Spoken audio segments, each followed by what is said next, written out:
And the Western model of education is so locked into our brains, we don't know that there's another delivery system that's delivering a different outcome.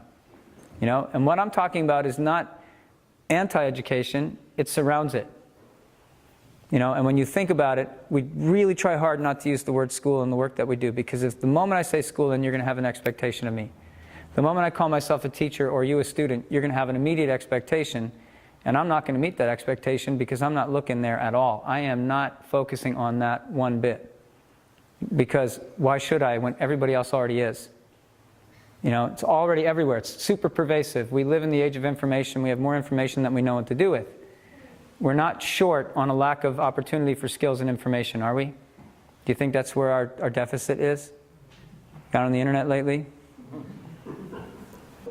I think that what we're looking at is like we're returning to something that is our birthright. I guess that's one way to look at it. It's like, you know, if you're thirsty, you need to drink water. So doesn't it seem like birthright to be able to have water? You know? And if you're hungry, you should have food. And I think, you know, it's our birthright that we should have good, healthy food systems. And in a way, deep nature connection is like getting water when you're thirsty. And when you understand that it's not a philosophy and it's not an ideology, but it's an actual neurological phenomenon that's actually nourishing you, it's going to be discovered and it's going to be talked about as a very important health leverage point, right? And then all of a sudden everybody's going to want this.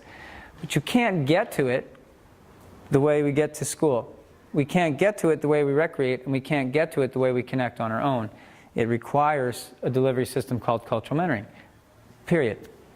You know, so you don't practice an educational model and expect deep nature connection outcomes.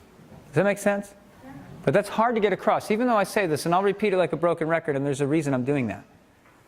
Because you can make sense of it, but your body memory might cause you to go right back into your experience in education, and you might immediately start applying that. The moment you step into an art of mentoring team, you might default directly back to your training, because that's what your body remembers.